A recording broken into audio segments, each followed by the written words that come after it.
আসসালামু আলাইকুম সবাইকে, কেমন আছেন সবাই? আশা করছি সবাই অনেক অনেক ভালো আছেন, সুস্থ আছেন। আলহামদুলিল্লাহ, আপনাদের দোয়ায় এবং ভালোবাসায় আমিও অনেক ভালো আছি এবং সুস্থ আছি।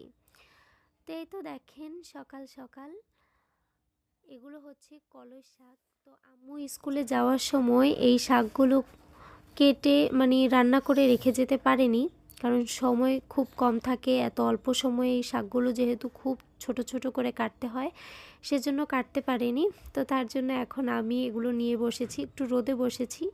রোদেও বসা হলো আর এগুলোও কাটা হবে।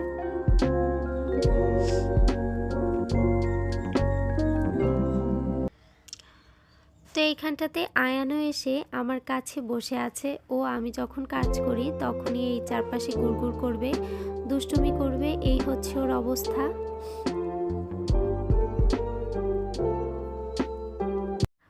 শাকগুলো যতটা পেরেছি ছোট ছোট করে কাটার চেষ্টা করেছি। আমি অতটাও মিহি করে কাটতে পারিনি, আম্মুর মতো করে চেষ্টা করেছি, যতটা সম্ভব পেরেছি করেছি। তো এইখানে আমি শাকগুলো রান্না করে নিব, তার জন্য তেল দিয়ে দিয়েছি। এখানে শুকনো মরিচ কেটে নিয়েছি, পেঁয়াজ কেটে নিয়েছি। তো এখন তেলটাও গরম হয়ে গেছে, পেঁয়াজটা দিয়ে দিলাম। পেঁয়াজটা একটু লাল লাল হয়ে গেলে আমি শাকগুলো দিয়ে দিব। তো এখানে মরিচ আর পেঁয়াজটা দিয়ে আমি একটু নাড়াচাড়া করে একটু বাদামি কালার করে নিব। তো একটু বাদামি বাদামি কালার হয়ে গেছে এখন, দেখো। তো এখন এই পর্যায়ে আমি শাকগুলো এর সাথে দিয়ে দিব। কলইয়ের শাকটা খেতে আমার বেশ অনেকটা ভালো লাগে, শীতের সিজনেই এটা পাওয়া যায়।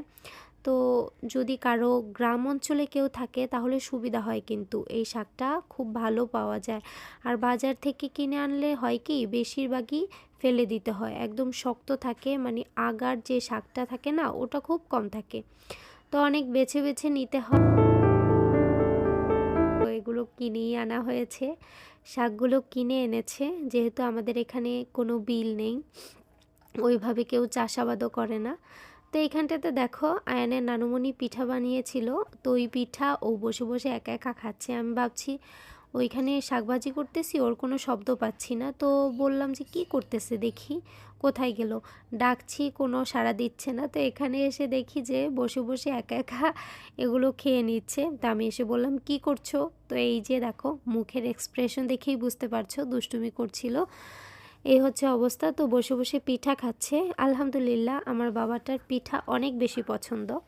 তো এইখানটাতে দেখো, শাকটাও আমার একদম রেডি হয়ে গেছে। আমি এখন শাকটার ভিতরে কয়টা শুকনো মরিচ দিয়ে নিয়েছি। তো শাক খাওয়ার সময় এই মরিচগুলোও খেয়ে নিব, বেশ ভালো লাগে। তো বেশ অনেক দিন পর আজকে এই শীতে কিন্তু এই প্রথমবারের মতো আমি এই শাক খেলাম। তো আজ এ পর্যন্তই। সবাই ভালো থাকবে, সুস্থ থাকবে। আল্লাহ হাফেজ।